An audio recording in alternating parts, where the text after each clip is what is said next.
Il était une fois dans un lointain royaume, une petite ville entourée de vastes prairies et de montagnes majestueuses. Les habitants de cette ville vivaient en harmonie avec la nature et leur quotidien était rythmé par les saisons et les éléments.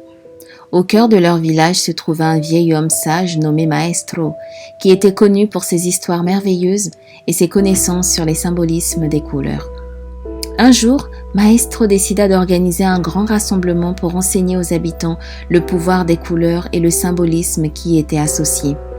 Il invita toutes les familles de la ville à se réunir dans une clairière enchantée où un magnifique arc-en-ciel s'étendait dans le ciel après une pluie bienfaitrice. Les familles se rassemblèrent autour de Maestro, attendant avec impatience ses paroles inspirantes. Il commença son conte en expliquant que chaque couleur de l'arc-en-ciel était unique et possédait une signification profonde. Il commença par le rouge, la première couleur de l'arc-en-ciel. Le rouge, dit-il, symbolisait la passion et l'énergie. Il raconta une histoire d'un jeune artiste qui avait découvert sa passion pour la peinture grâce à un magnifique coucher de soleil rougeoyant. Le rouge représentait le feu ardent qui brûlait dans le cœur de chacun, inspirant les gens à poursuivre leurs rêves avec audace et détermination. Ensuite, Maestro parla de l'orange, une couleur chaleureuse et joyeuse.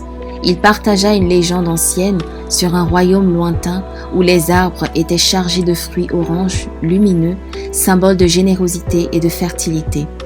L'orange représentait la joie de partager, de donner et de s'épanouir dans l'abondance. Le jaune fut ensuite évoqué par Maestro. Il expliqua que le jaune représentait le soleil et la lumière qui éclairent les jours sombres. Il raconta l'histoire d'un jeune homme qui avait perdu tout espoir jusqu'à ce qu'il découvre un champ de tournesol brillant qui tournait toujours vers la lumière. Le jaune symbolisait la positivité, la sagesse et la capacité de trouver la lumière même dans les moments les plus sombres. Puis vint le vert, la couleur de la nature et de la croissance. Maestro raconta comment une petite graine plantée dans un sol fertile avait donné naissance à une magnifique forêt verdoyante, abritant une multitude de créatures et de plantes. Le vert symbolisait l'espoir, la guérison et la connexion avec la terre-mère. Le bleu fut le 5e chapitre de l'histoire. Maestro expliqua que le bleu évoquait la sérénité et la paix intérieure. Il conta l'histoire d'un marin perdu en mer qui trouva la tranquillité dans le reflet du ciel bleu sur les vagues calmes. Le bleu représentait la profondeur de l'esprit humain, l'inspiration et l'aspiration à des horizons plus vastes. Ensuite, Maestro parla de l'indigo, une couleur mystérieuse et spirituelle. Il partagea une légende ancestrale sur un groupe de sages qui méditaient dans une grotte éclairée par une lueur indigo qui éveillait leur intuition et leur sagesse intérieure. L'indigo symbolisait la perception accrue, l'intuition et la connaissance profonde. Enfin, Maestro aborda la dernière couleur de l'arc-en-ciel, le violet. Il expliqua que le violet représentait la créativité et la magie.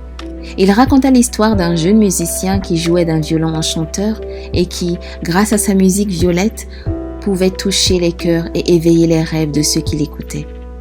À la fin de son conte, Maestro invita les habitants de la ville à regarder l'arc-en-ciel qui scintillait dans le ciel.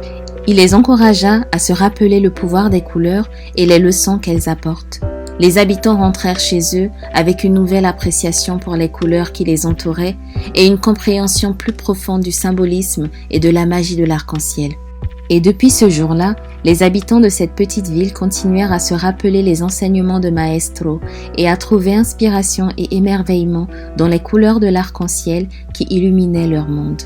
Merci d'avoir écouté cette histoire.